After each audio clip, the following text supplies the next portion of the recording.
Friends, नमस्कार दोस्तों। Knowledge for life group में आपका हार्दिक स्वागत है। वेलकम।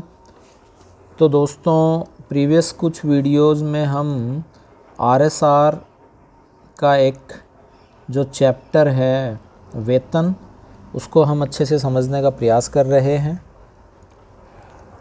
तो ये जो वेतन है, तो दोस्तों ये जो वेतन है इसको हम क्लियर करेंगे और अच्छे से समझेंगे।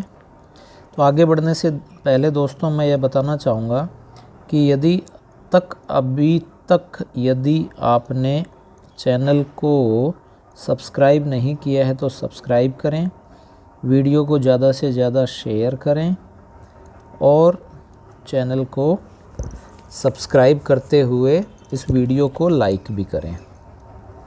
तो दोस्तों बिना समय गवाए शुरू करते हैं।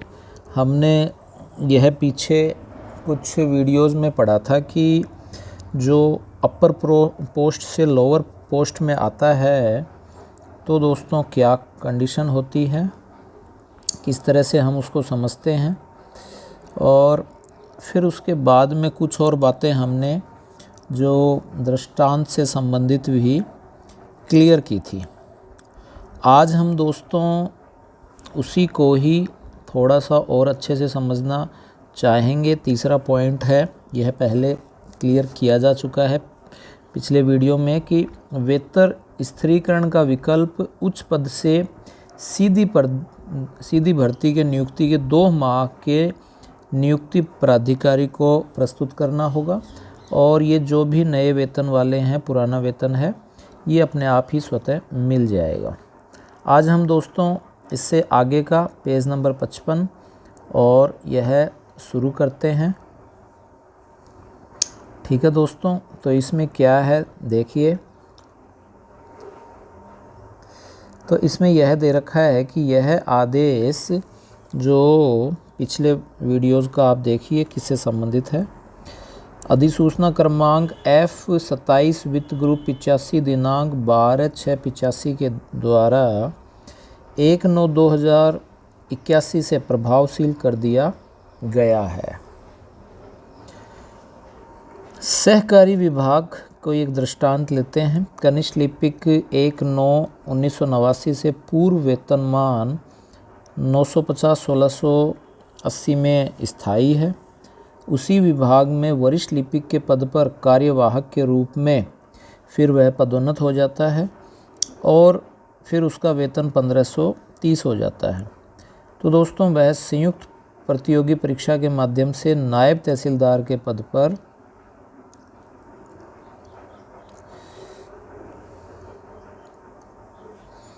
वेतनमान 1640 से 2900 के चयन के माध्यम से यदि नियुक्त हो जाए तो इस प्रकरण में वरिष्ठ लिपिक को नायब तहसीलदार के पद पर 1640 रुपये मासिक वेतन दिया जाएगा, कारण कि उसका कार्यवाहक वेतन तीसरे उच्च पद के न्यूनतम से कम है, अर्थात तीसरे उच्च पद का न्यूनतम अधिक है।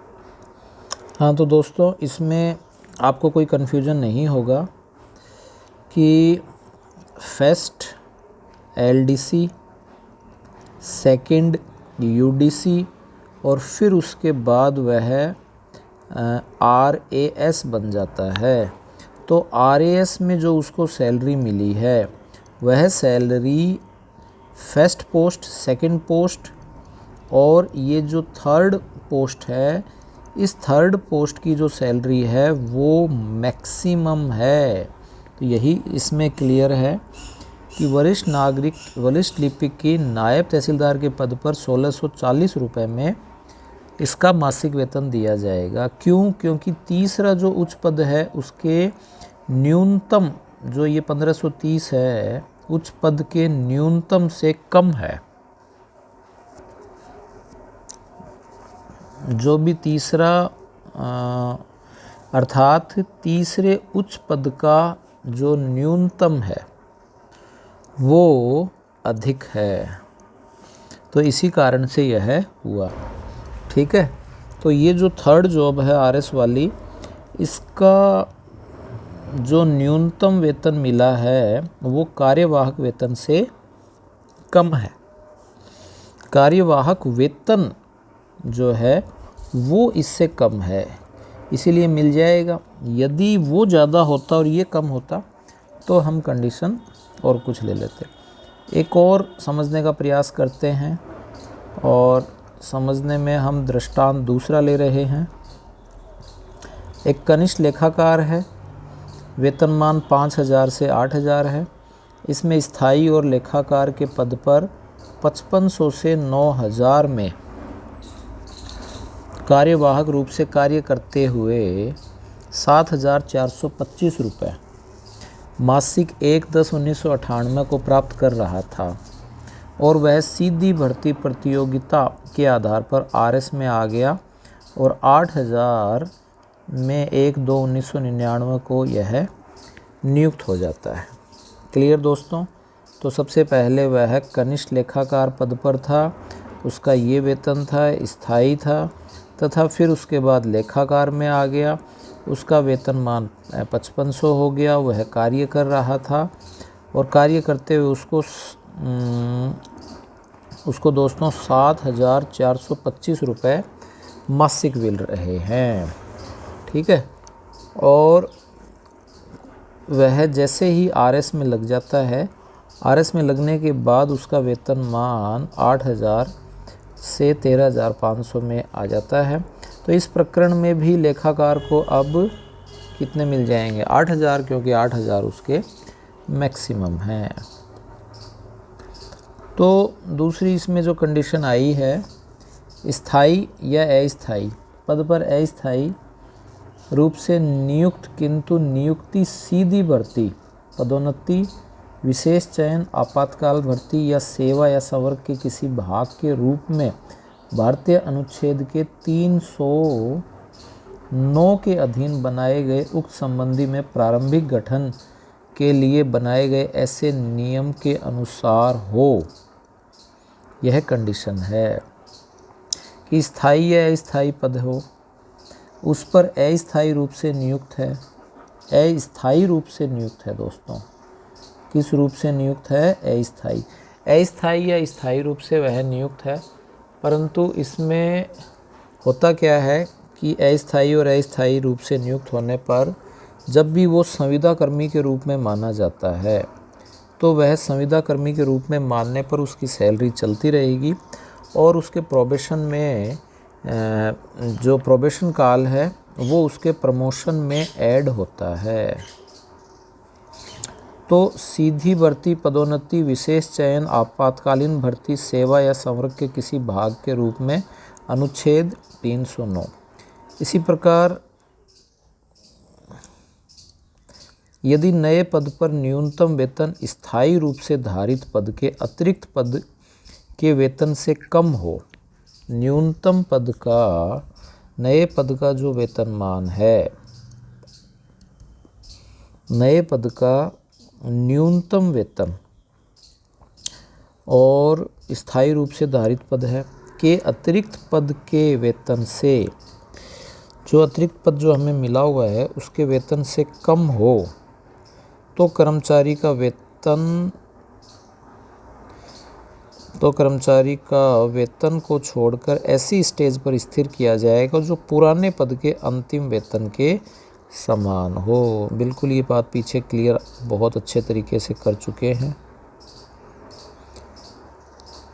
यदि ऐसी स्टेज नहीं हो तो उसके पूर्व वेतन से नीचे की स्टेज पर स्थिर किया जाएगा और वेतन के अंतर को व्यक्तिगत वेतन के रूप में मान लिया जाएगा।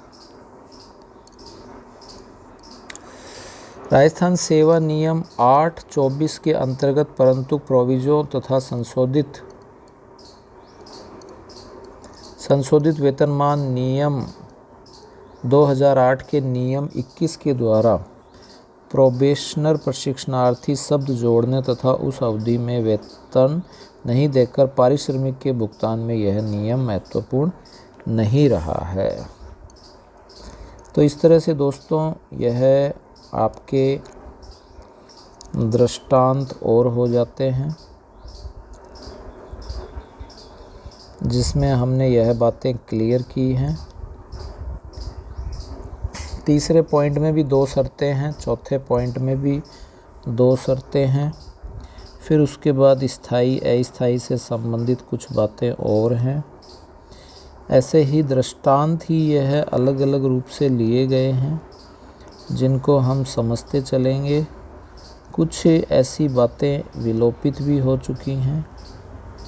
ठीक है, तो सभी संभव जो भी कंडीशन बनती है वेतन से संबंधित, उनको हम समझने का प्रयास करेंगे। तो आई होप दोस्तों ये आपको वीडियो पसंद आया होगा। यदि आपको अच्छा लगा है तो चैनल को सब्सक्राइब करें, शेयर करें और ज़्यादा से ज़्यादा दोस्तों को शेयर करते हुए जो बेल आइकन है उसको भी प्रेस करें और स्वस्थ रहें, हंसते खेलते रहें। Thanks for watching.